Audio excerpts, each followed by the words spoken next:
अपनी सियासत कर चुके हैं। हमारे इस्माइल नांदेड़ी साहब है, मरहूम अयूब अली मेहताब अली साहब थे, रहमान खान फरूक वाले साहब थे और दिलर बहुत से लोग थे, अख्तरुन्निसा फैयाज अहमद।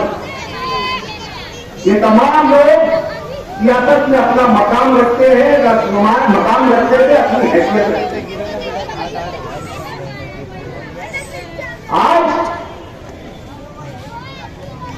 इस शहर की सियासत को और इस इलाके की सियासत को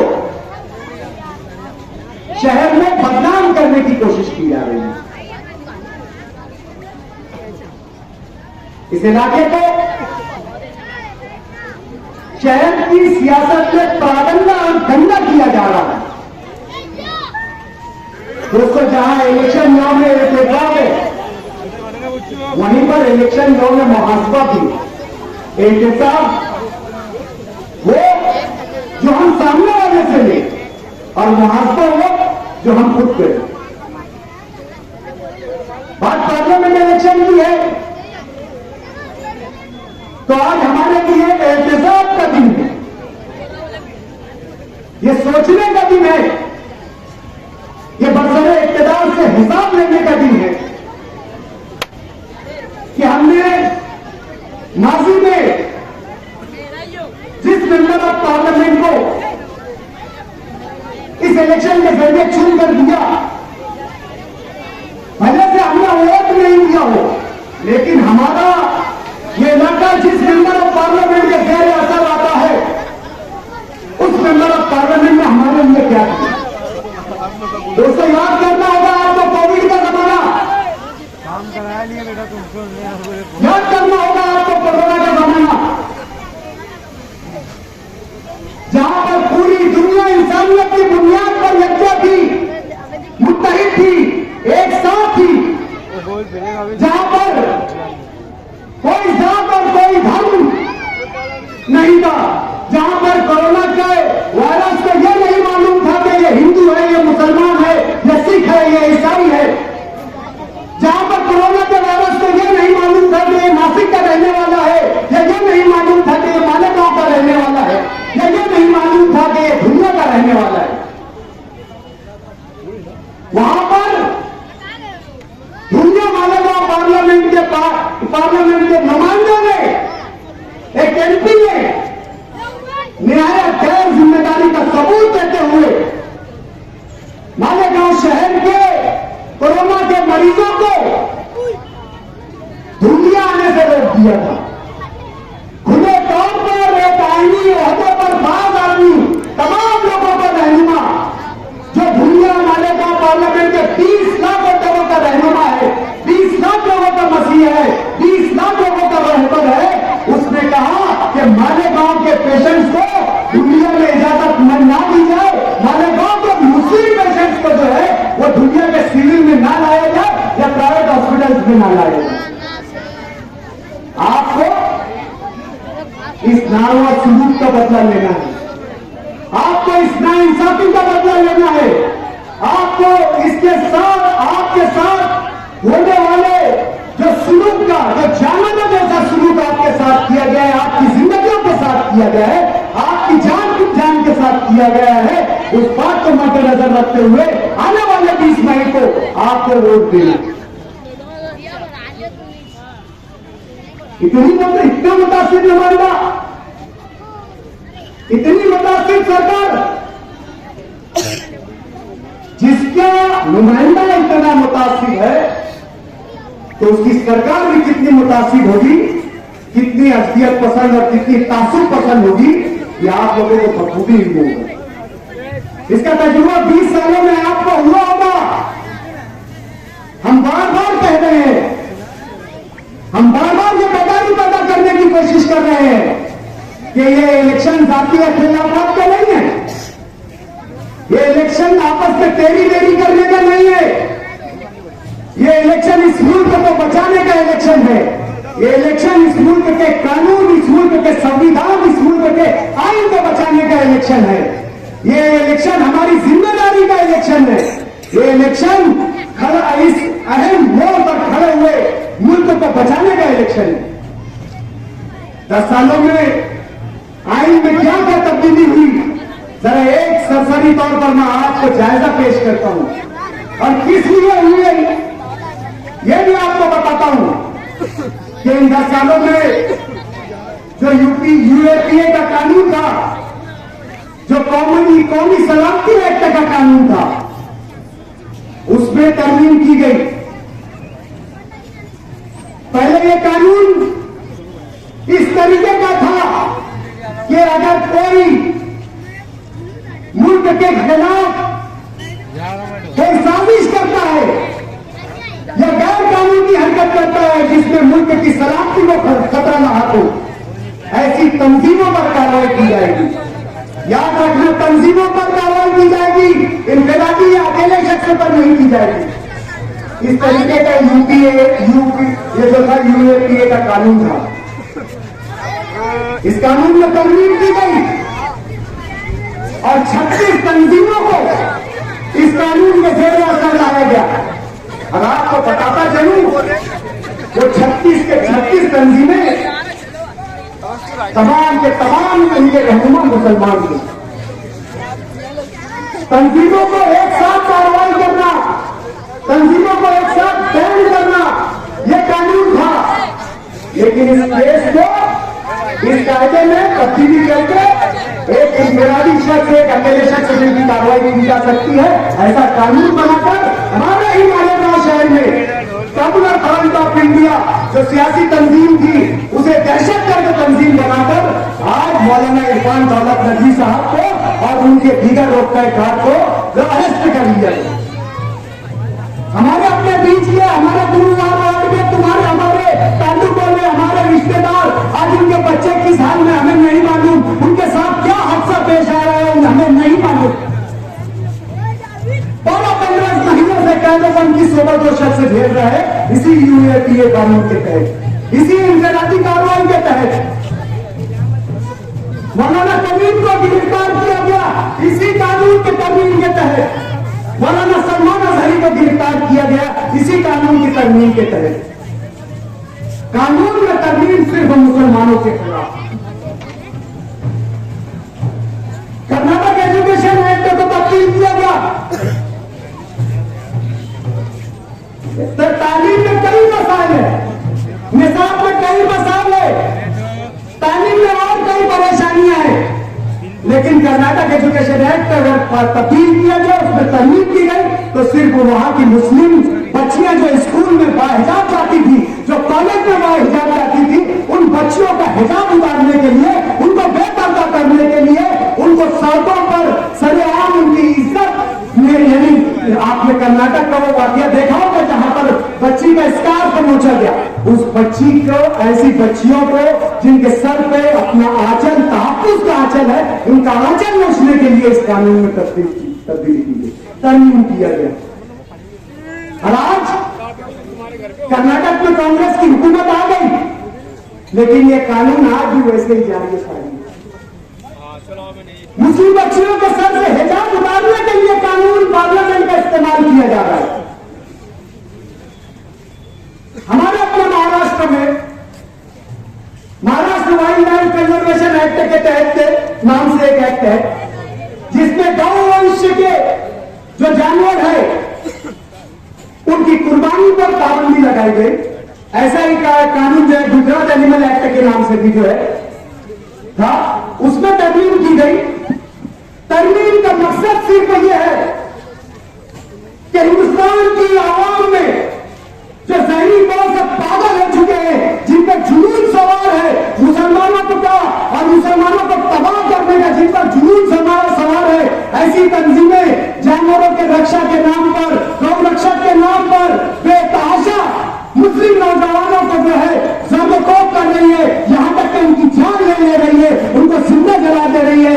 इस कानून के तहत उन तंजीमों का यह हौसला आ गया है कि हम सड़कों पर उनका इंसाफ करेंगे, हम सड़कों पर ऐसे लोगों को सजा देंगे। उन जालिमों के खिलाफ, उन जो जब्र करने वाले के खिलाफ, जो इंसानी जान ले रहे हैं, उनके खिलाफ कानून नहीं बनता, जानवर के तहफ्फुज़ के नाम पर कानून बनता है। और इंसानी जानों की जान जो जा रही है रोडों पर, जिनको जिंदा जला दिया दिया जा रहा है, उनके तहफ्फुज़ के लिए कानून है। उत्तर प्रदेश में public and private property act बनाया गया। यह कानून भी खालिस मुसलमानों को परेशान और हरासा करने के लिए बनाया गया। सीएए और एनआरसी के खिलाफ अपना जमहूरी हक का इस्तेमाल करते हुए कई नौजवान जो एहतजाज कर रहे थे, इस कानून की तरमीम के तहत गोली से 21 लोग शहीद हुए और इस कानून के तहत गिरफ्तार भी उनके रिश्तेदार हुए और गैर कानूनी तौर से इस कानून के तहत उनके घरों पर बुलडोजर चलाया गया। उत्तराखंड हिमाचल प्रदेश में फ्रीडम ऑफ रिलीजन एक्ट है, यानी मजहब आजादी मजहब, इसके नाम पर मुसलमानों में, हिंदुओं में यह खौफ पैदा किया गया कि मुसलमान नौजवान लड़के हिंदू लड़कियों को लव जिहाद के नाम पर अपने प्यार में फंसाकर शादियां करते हैं। ऐसे नौजवानों को हिरासा करने के लिए, परेशान करने के लिए जो है Uttarakhand Himachal Pradesh freedom of religion act में तरमीम की। एक आईटीआई का कानून है, आप तमाम लोगों को यह कानून से वाकिफियत है कि इस कानून के तहत हमें यह हक हासिल है कि हम किसी भी सरकारी इदारे के तहत जो है कर्मचारी, ऑफिसरान, एक कोई क्लास हम देखते हैं जो है कॉर्पोरेशन का मुलाजिम हो या अदारे का मुलाजिम हो और क्लास 1 ऑफिसर हो, हम तमाम मालूमात जो है इस RTI right to information act के तहत हम उनसे मालूमात हासिल कर सकते हैं। इस आरटीआई कानून में भी 2019 का था, उसमें अमेंडमेंट कर दिया गया। जो इसके इंफॉर्मेशन कमिश्नर्स हैं, पहले स्टेट में उनकी तकर्रुरी का जो था अख्तियार था, रियासत में उनकी तकर्रुरी का अख्तियार था, लेकिन अब मरकजी हुकूमत ने यह अख्तियार अपने पास रख लिया। पहले उनकी तनख्वाहें लिमिट थी, उनकी तनख्वाह की कि इनको सिर्फ इतनी ही तनख्वाह दी जाएगी और उनकी नौकरी की मुद्दत सिर्फ इतनी ही होगी, लेकिन अब मरकजी हुकूमत कितनी भी तनख्वाह देकर, चाहे वो नौकरी से रिटायरमेंट उसका क्यों ना हो जाओ, उसे नौकरी पर ले सकती है, ताकि इनके काले जाले जो है वो राइट टू इंफॉर्मेशन एक्ट के तहत आवाम में ना आए। हम पार्लियामेंट में नुमाइंदा क्यों भेजते हैं? हम नुमाइंदा भेजते हैं, आप लोगों को मालूम होना चाहिए कि पार्लियामेंट एक आईन साज अदारा है, एक कानून साज अदारा है। यहां पर कानून बनते हैं, वो कानून जो रोजाना की हमारी रोजमर्रा की जो जिंदगी होती है उस पर असरात करते हैं। आज लोग कहते हैं कि इस मुल्क में अदलिया एक ऐसी इस्टेब्लिशमेंट है, अदालत एक ऐसी इस्टेब्लिशमेंट है जो आजाद है।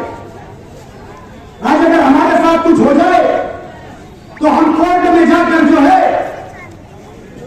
हमारे साथ इंसाफ की गुहार लगा सकते हैं, लेकिन आज इंसाफ को भी कैद करने की कोशिश की जा रही है।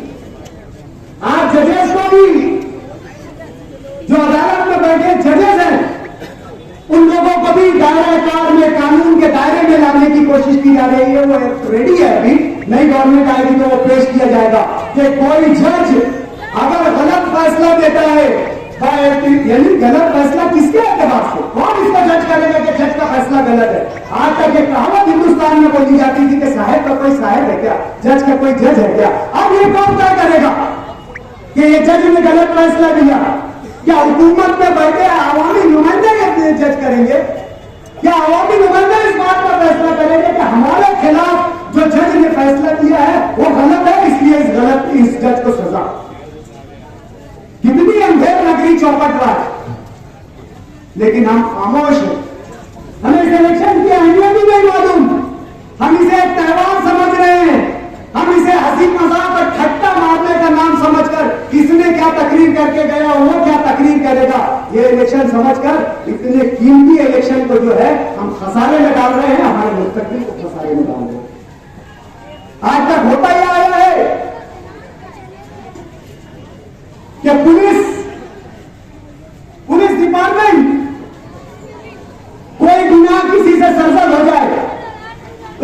तफ्तीश करेगी और वो तफ्तीशी रिपोर्ट जिसको हम FIR या चार्जशीट कहते हैं, पुलिस उस मुलजिम के खिलाफ कोर्ट में पेश करेगी। लेकिन बीजेपी पर इख्तियार ग्रुप का तो दावा आदम ही नहीं रहा है। नया कानून लाने की कोशिश कि अब खुद मुलजिम को साबित करना पड़ेगा कि मैं बेकसूर हूं। आज ऐसे ही देश में तमाशा मचा हुआ है, कोई किसी के भी नाम की जाकर फिरियाद दे देता है, पुलिस उठाकर जमा कर लेती है और पुलिस को साबित करना पड़ता है कि ये गुनाहगार है। लेकिन आइंदा ये कानून बनाने जा रही है ये सरकार कि आप मुलजिम को साबित करना पड़ेगा कि मुझ पे जो इल्जाम है वो गलत है। आपका मुस्तकबिल कहां जा रहा है? आप लोग कहां जा रहे हैं? आप लोगों को बेदारी का सबूत देना होगा। आप लोगों को अकलमंदी का सबूत देना पड़ेगा। आप लोगों को बाशऊर होने का सबूत देना पड़ेगा। और आने वाले 30 मई को जो है शोभा ताई बचाओ को, जिसको हम एक मजबूत उम्मीदवार मानते हैं बीजेपी के खिलाफ, उसको वोट देना होगा। हम कांग्रेस को कभी सेक्युलर नहीं मानते।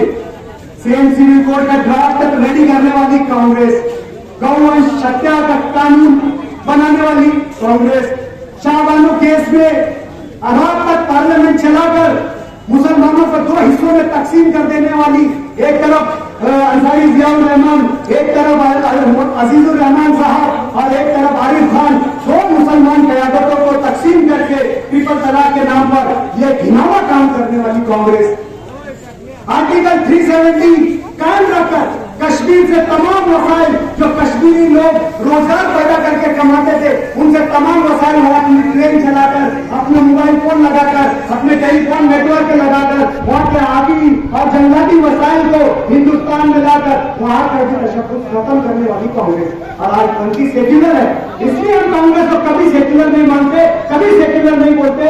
आप लोग ये तय करते हैं कि वो मजबूत उम्मीदवार है, इसलिए हम उसको वोट देने की अपील कर रहे हैं। शोभा ताई बच्चाओं पर एक आप लोगों की अपना और बहन के बाद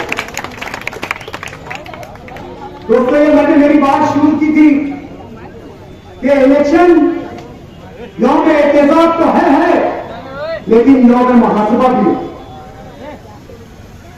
इस इलेक्शन में मुकामी तौर से यहां बहुत से लोग आकर बोल कर गए, इलेक्शन की अहमियत और इफादियत तो नहीं समझे, 17 मिनट हमारे खिलाफ बातें कर करके।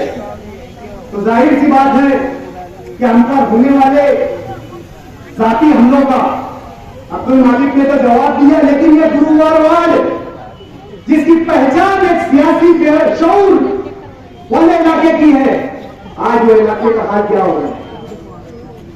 यहां पर ऐसे ऐसे लोगों को उनका नुमाइंदा और कारंदा बनाया जाता है जो अपने घर की टेरिस पर कपड़े का शेड बनाकर जुगाड़ के जो है धंधे चला रहे, 20-20 राज्यों के जो है जुगाड़ और चिट्ठे खा रहे, ऐसे लोगों को यहां पर कांग्रेस जो है राष्ट्रवादी कांग्रेस के लोग अपना नुमाइंदा बना रहे हैं। उनके 20 काउंटर लगे हुए हैं, 20 जगह से जुगाड़ का धंधा आ रहा है, जुगाड़ का धंधा हो रहा है। और इसी जुगाड़ के धंधे की बुनियाद पर एक बड़ा हादसा कल जिला और नया आजाद नगर के बीच में वो जो है वो पेश आया। यहां पर पुलिस के जिम्मेदारान से अब्दुल मालिक ने एमडी बॉर्डर के ताल्लुक से जो है वो ये जो है अल्टीमेटम दिया है।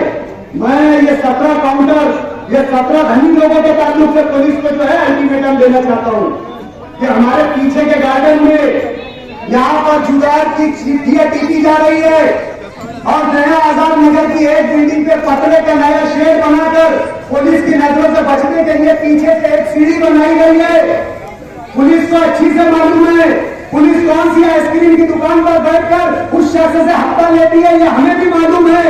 हम भी ये आखिरी अल्टीमेटम दे रहे हैं कि गार्डन में जो है जावेद भाई, अली अकबर और हमारे जलील हीरो साहब और डिपू में खलील जो है खलील भाई जो है, ये लोग जो है जुगाड़ का धंधा कर रहा है। हिम्मत से नाम के साथ कह रहा हूं, नहीं तो मुझे चंदन सिटी को भी मालूम है कि पप्पू खेला कर रहा है और मुझे मोहन टाकिस के पास भी मालूम है कि वो कैरम वाला कर रहा है। लेकिन मैं गुरुवार वार्ड की बात कर रहा हूं, मैं गुरुवार वार्ड की बात कर रहा हूं।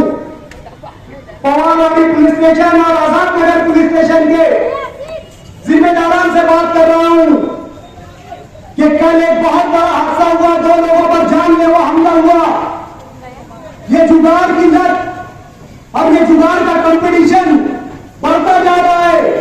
इसकी आमदनी इतनी ज्यादा है कि लोग खून खराबे पर उतर रहे हैं और इससे हासिल होने वाले पैसों से लोग नशा और गोलियां खा रहे हैं और गुरुवार रोड में मोबाइल स्नेचिंग और लोगों के पैसों की स्नेचिंग हो रही है। ये सबका जिम्मेदार इस इलाके का जुगाड़ और इस इलाके में नशा और अज्ञात फरोख्त करने वाले लोग हैं।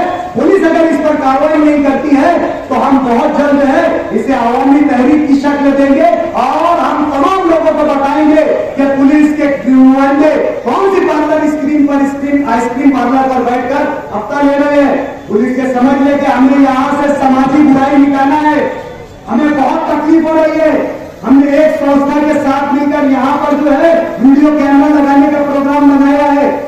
वीडियो कैमरा के जरिए हम कुछ तो भी यहाँ के इस इलाके के जराइम को रोकने की कोशिश कर रहे हैं, लेकिन पुलिस को भी अपनी जिम्मेदारी निभाना होगी, वरना ये आवाम का समुंदर जो यहाँ बैठा है ये सड़कों पर निकल आएगा। मेरी बात जो आज बड़ी पीछे 10 मिनट है।